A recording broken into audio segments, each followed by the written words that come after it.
محض انسان کے اندر وہ صلاحیت ہے جس کی بدولت وہ نفس و شیطان پر غالب آ کر انہیں مغلوب کر سکتا ہے۔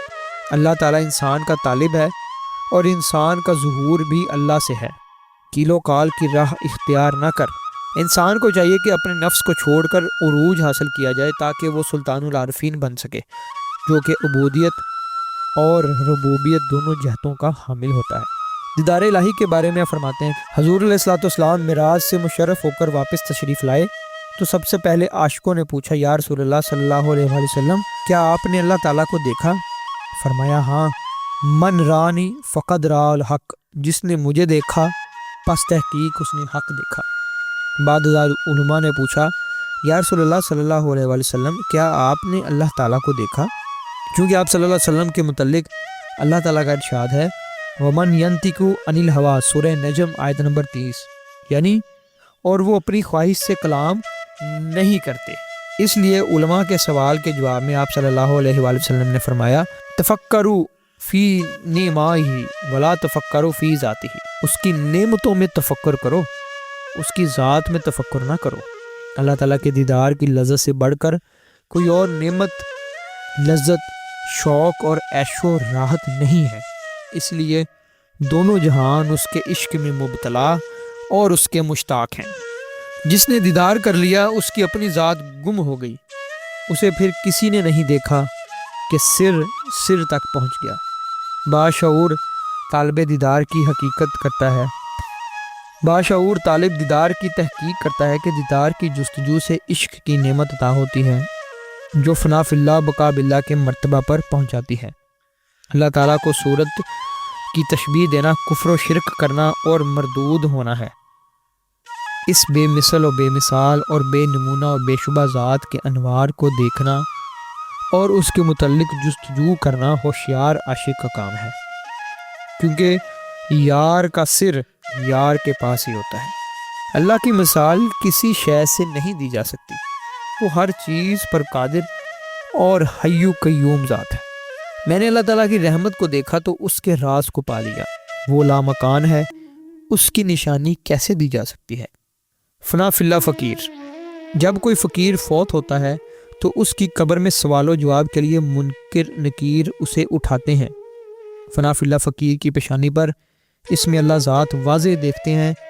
جب فقیر ہاتھ اٹھاتا ہے تو اس کے دائیں ہاتھ پر اسم اللہ ذات اور بائیں ہاتھ پر اسم محمد لکھا ہوتا ہے۔ جب فرشتے یہ احوال دیکھتے ہیں تو دہشت زدہ ہو جاتے ہیں۔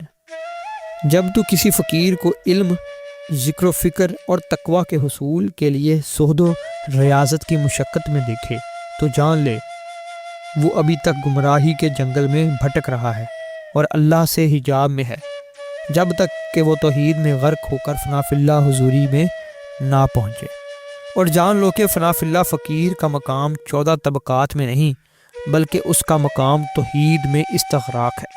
فقیر کامل کی ایک نظر تمام عمر کی عبادت، تمام علم فضیلت حاصل کرنے اور تمام مسائل فقہ سیکھنے سے بہتر ہے، کیونکہ علم ظاہر جلد اور کھال پر ہی اثر انداز ہوتا ہے۔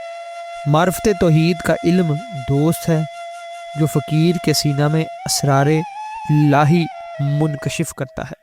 فقیر کا مقام توحید ہے جسے وہ پسند کرتا ہے۔ اہل مقامات حجاب میں ہیں کیونکہ وہ کل یعنی مستقبل کے امیدوار ہیں۔ خواہشات نفس کے بارے میں فرماتے ہیں کہ انسان کے وجود میں 3 خدا ہیں، اول نفس، دوم خواہشات۔ خودی پر مبنی ان دونوں خداؤں کو باہر نکال دے اور اللہ تعالیٰ کے اس فرمان کو خود پر ثابت کر لے جس میں اس نے فرمایا، سورہ النساء آیت نمبر 171، انما اللہ الہ واحد، بے شک اللہ ہی واحد معبود ہے۔ خواہشات نفس کے پیروکاروں کے ساتھ ہوں گے اور اللہ والے اللہ والوں کے ساتھ۔ لوگوں نے اللہ تعالیٰ کے فرمان دوڑو اللہ کی طرف کو دوڑو اللہ سے دور سمجھ لیا ہے، اور جو راہ سلوک میں کسی کو اپنے ہمراہ نہ رکھے وہ گمراہ ہے۔ جو فقر میں ہمراہ یعنی مرشد کے ساتھ ہوتا ہے وہ بادشاہ ہے۔ اول مرتبہ فنافی شیخ ہے، اس کے بعد فنافی رسول اور پھر فنافی اللہ کا مرتبہ ہے۔ تو نے اللہ تعالیٰ کے فرمان کہ تم ہرگز اللہ کو نہیں پا سکتے جب تک اپنی محبوب چیز اللہ کی راہ میں قربان نہ کر دو، سورہ آل عمران آیت نمبر 92 میں اللہ تعالیٰ فرما رہا ہے، اس کو دوسرے فرمان کھاؤ اور پیو اور حد سے زیادہ خرچ نہ کرو، بے شک اللہ بے جا خرچ کرنے والوں کو پسند نہیں فرماتا، سورہ اعراف آیت نمبر 31 میں جس میں فرما رہے اللہ پاک اس سے بدل دیا ہے۔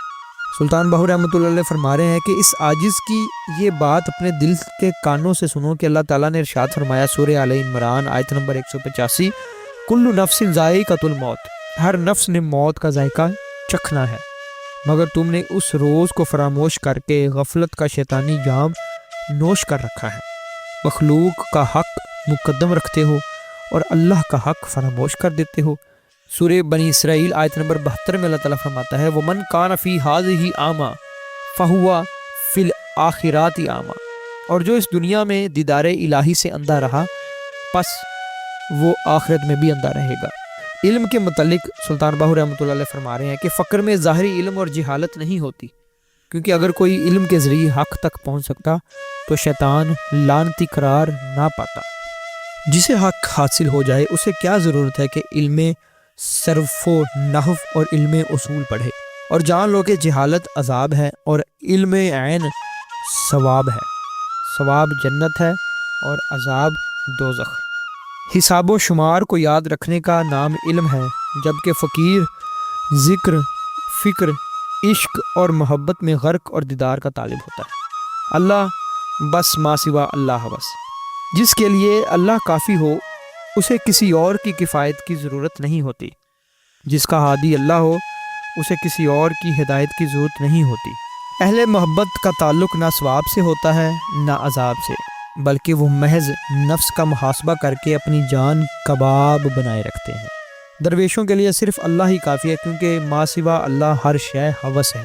اہل دیدار عاشق اور دیوانے ہوتے ہیں، جبکہ اہل علم روزی معاش اور لذیذ کھانوں کی خاطر دیوان خانوں میں امراء سے ملاقاتوں میں مشغول ہوتے ہیں اور نفس پروری کی وجہ سے اللہ سے بیگانے رہتے ہیں۔ فقراء اور فقہا، فقراء کا یار یعنی اللہ ہمیشہ ان کے ساتھ ہوتا ہے۔ فقراء اور فقہا میں کیا فرق ہے؟ فقراء ذات الہی میں مستغرق صاحب ذوق و شوق ہوتے ہیں، اور فقہا مسائل کے مطالعہ کے لیے ورق گردانی کرتے رہتے ہیں۔ ذکر اللہ سے اللہ ذاکر کا رفیق بنتا ہے۔ فقراء کو اللہ تعالیٰ کی معرفت اور اس کی توفیق حاصل ہوتی ہے۔ فقیہ عارف اور ولی نہیں ہوتا، اور نہ ہی فقیہ واصل باللہ ہوتا ہے۔ فقیہ تو دنیاوی مرتبہ پر فائز ہوتا ہے، جبکہ فقیر اللہ تعالیٰ کا ہم نشین ہوتا ہے۔ علماء اور فقراء، علماء کے پاس دلیل کے لیے علم شریعت ہے، اور فقراء کا ہر دم و قدم رب جلیل اللہ تعالیٰ کی توحید میں مستغرق ہوتا ہے۔ اگرچہ علماء نے ظاہری علوم حاصل کیے ہوتے ہیں، لیکن وہ راہ معرفت سے محروم رہتے ہیں۔ علماء مردہ دل لوگوں یعنی دوسرے علماء سے علم حاصل کرتے ہیں، جبکہ فقراء اللہ حی قیوم سے علم حاصل کرتے ہیں۔ سورہ کہف آیت نمبر 65 میں اللہ تعالیٰ فرماتا ہے وَعَلَّمْنَاهُ مِن لَّدُنَّا عِلْمًا، اور ہم نے اسے اپنا علم لدنی سکھایا۔ علماء معاش اور مردار دنیا کے مال و دولت کے طلبگار ہوتے ہیں، اور فقیر کی طلب اللہ کا دیدار ہے۔ علماء پر آتش دوزخ حرام ہے، لیکن فقیر پر جنت اور دوزخ دونوں حرام ہیں۔ علماء کون ہیں؟ اہل روایت۔ فقراء کون ہیں؟ اہل ہدایت۔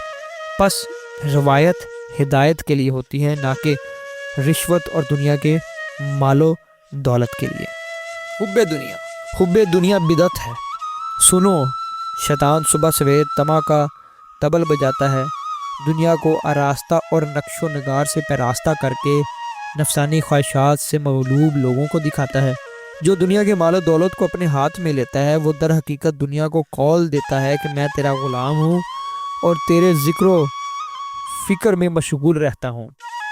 دنیا متاع شیطان ہے، جو متاع شیطان اپنے ہاتھ میں لے وہ شیطان کے تابع ہو جاتا ہے۔ جس کے دل میں دانہ برابر بھی دنیا کی محبت ہو، وہ خود کو شیطان کے درجہ میں شمار کرے۔ جو دنیا اور اہل دنیا کو پیش نظر رکھتا ہو، وہ درویش نہیں بلکہ دونوں جہان میں ملعون ہے۔ راہ فقر، جو راہ فقر اختیار کرتا ہے اس کا نفس مر جاتا ہے، اور نفس کا مرنا ہی اصل مقصود ہے، کیونکہ نفس کے مرنے سے طالب اپنے رب اور معبود تک جلدی پہنچتا ہے۔ جو شخص اللہ تعالیٰ کا طالب اور فقیر ہو، خدا نہ خواستہ وہ کبھی غیر شرعی کام نہیں کرتا، اگرچہ اس کی ظاہری حالت خراب ہو۔ اگر کسی کو جہالت کی بنا پر حق حاصل ہوتا تو ابو جہل کعبہ میں موجود ہوتے ہوئے بھی کبھی مرتد نہ ہوتا۔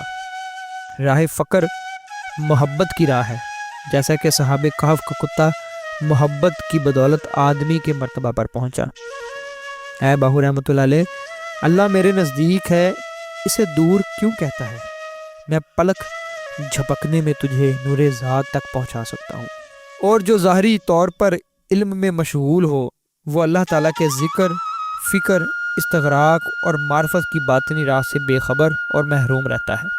رضا الہی۔